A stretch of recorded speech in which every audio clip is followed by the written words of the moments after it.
A wave of profound disappointment washes over the Toronto Blue Jays faithful, a sentiment that lingers like the chill of a late October night after a World Series dream slips through your fingers. We stand here today not to celebrate a triumph, but to dissect a decision, a strategic pivot that, in hindsight, carries the heavy weight of potential regret. The 2025 season, a glorious odyssey that saw our beloved Blue Jays push the Los Angeles Dodgers to the brink in a thrilling World Series Game 7, was undeniably special. Every single player contributed, every moment etched into the collective memory of a city starved for ultimate glory. The rotation, a dazzling array of talent featuring the ace Kevin Gausman, the shrewd deadline acquisition Shane Bieber, and the electrifying rookie phenomenon Trey Yesavage, largely delivered on its immense promise. They were the pillars, the bedrock upon which our championship aspirations were built. But amidst this tapestry of brilliance, one name, a stalwart, a symbol of durability, found himself on the outside looking in: the veteran Jose Berrios. La Makina, as he was affectionately known, a testament to his unwavering ability to take the mound every fifth day, accumulating 6 consecutive seasons with 32 starts. A remarkable feat of endurance in the modern game, only interrupted by the truncated 2020 season. He was the opening day starter in 2025, entrusted with the immense responsibility of setting the tone against the Baltimore Orioles on March 27th. Yet, as the season reached its fever pitch, as the Blue Jays battled for the American League East title and the coveted top seed in the conference, a seismic shift occurred. In September, Berrios, the opening day ace, was moved to the bullpen, a bold, some might say desperate, maneuver to embrace a 4-man rotation. The experiment was short-lived, a single 2-inning outing against the Boston Red Sox, where he surrendered 3 earned runs. 2 days later, on September 26th, Berrios landed on the injured list for the first time in his decade-long career, felled by elbow inflammation, ending his year with a 9-5 record, a 4.17 ERA, and a 1.301 whip across 166 innings. The question now hangs heavy in the air, a cloud of uncertainty over the Rogers Center. Could the Blue Jays truly part ways with Ace Berrios? The silence surrounding Berrios during the postseason was deafening. While other injured players like Bowden Francis and Yimi Garcia were visible in the dugout, Berrios was conspicuously absent, fueling rampant speculation about the whereabouts of our opening day starter. General Manager Ross Atkins, facing a barrage of questions at the MLB winter meetings in Orlando, finally shed light on the situation, explaining Berrios' absence from the playoff campaign. He wasn't happy. He was disappointed he wasn't in our rotation, Atkins revealed, adding he handled it well, but when it came time to select the roster, he wasn't on it. This admission, stark and unvarnished, paints a picture of a fractured relationship, a veteran pitcher feeling marginalized in the most crucial moments of the season.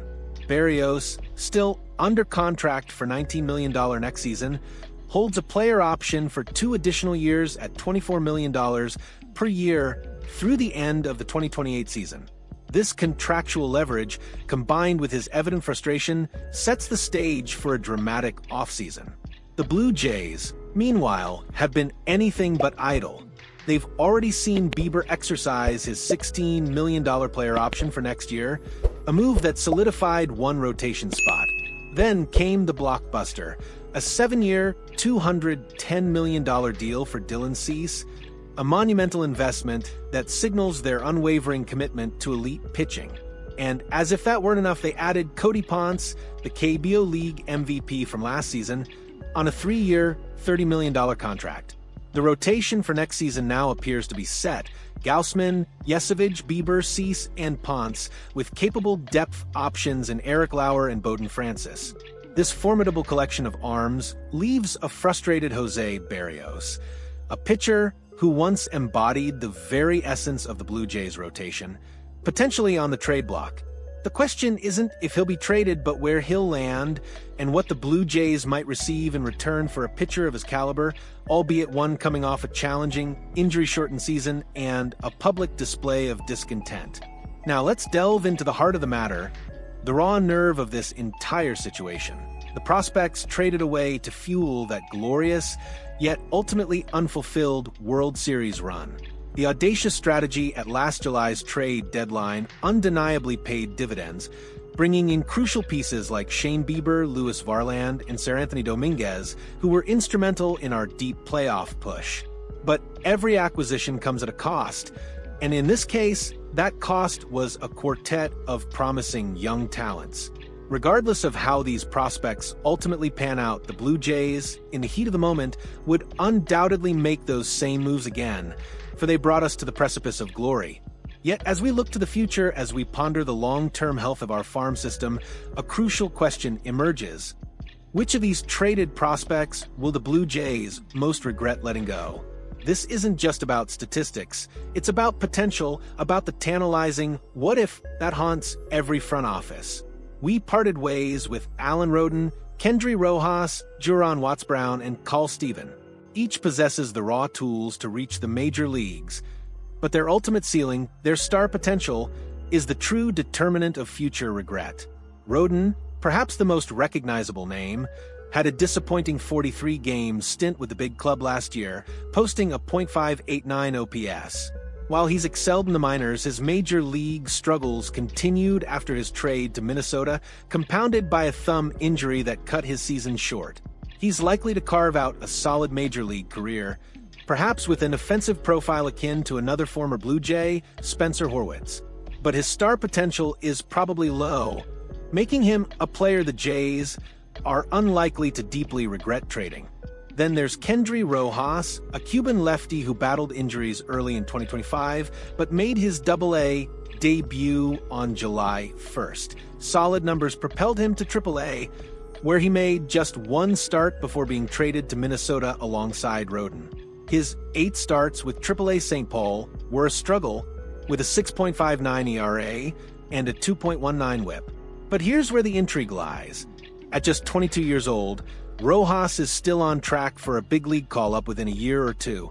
He possesses the physical build and the raw talent to potentially become a mid-rotation starter at the highest level. The caveat, of course, is his injury history, which has prevented him from completing a full season. His career high in innings is 84, set in 2023. He'll need a sustained run of success in Triple-A to prove his major league readiness, especially as a starter. But the projection, the sheer upside, is undeniable. Juron Watts-Brown, the sole return for Seranthony Dominguez, truly showcased his potential in 2025, dominating high-A hitters before earning a promotion to Double-A. In a twist of fate, his first start for the Baltimore Orioles Double-A affiliate, the Chesapeake Bay Sox, was against his former team, the New Hampshire Fisher Cats. His overall numbers in 2025 were solid. A 3.62 ERA and a 1.12 WHIP over 124 1/3 innings, including an impressive 11.4 strikeouts per 9 innings. His slider is a legitimate major league strikeout pitch, complementing a fastball that sits in the low to mid-90s and a curveball that also generates swings and misses. Walks were an issue in 2024, 5.2 BB/9, but he significantly reduced that to 3.6 last season.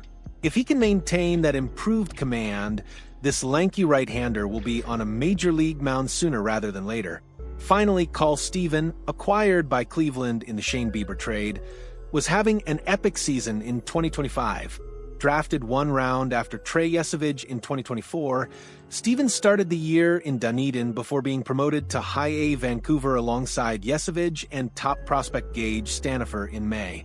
He put together an incredible 9-start stretch for the Canadians, posting a 1.49 ERA and a 0.84 WHIP, earning him a promotion to New Hampshire. An injury sidelined him for a period, resulting in only 4 appearances with Cleveland's Double-A affiliate after the trade. Steven, without a doubt, possesses the highest floor among this group. He is highly likely to become a major league starter, though his ultimate ceiling is still being defined. He's not typically a high strikeout pitcher, and his strikeout rate dipped as he climbed the ladder last year. This might prevent him from becoming a frontline starter, but he projects as a solid mid-rotation arm. So, the final verdict, the agonizing choice of which prospect will sting the most? While Steven has the highest probability of becoming a successful major leaguer, if each of these players reaches their absolute maximum potential, I believe Kendry Rojas has the best chance to become a true star.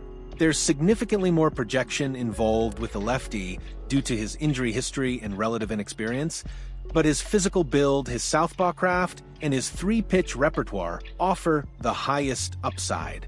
Considering he was traded, along with Rodon, for a relief pitcher, there's a very real chance the Blue Jays will look back on that deal with profound regret if Rojas fulfills his immense potential. It's a gamble, a calculated risk that brought us so close to the promised land, but one that could haunt us for years to come. This is the brutal reality of baseball, isn't it? The exhilarating highs of a World Series run, juxtaposed with the agonizing decisions that shape the future. The Blue Jays made their choices, and they were choices that brought us to the brink of glory. But as the dust settles, as the echoes of that unforgettable season fade, we are left to ponder the path not taken, the talents we let slip away. The frustration of José Berrios, a veteran cast aside, and the potential stardom of a young arm like Kendry Rojas, traded for a fleeting moment of relief. These are the narratives that will define this offseason and perhaps the next decade of Blue Jays baseball. What do you, the most passionate fans in all of baseball, think about these difficult decisions? Which prospect's departure do you believe will ultimately cause the most heartache for the Blue Jays organization? Share your thoughts, your frustrations, your hopes, and your fears in the comments below. If you want to live every second of this journey with us, to feel every triumph and every heartbreak, join the family right now. Let's navigate these turbulent waters together, because this is more than just a game. It's our shared passion, our collective obsession.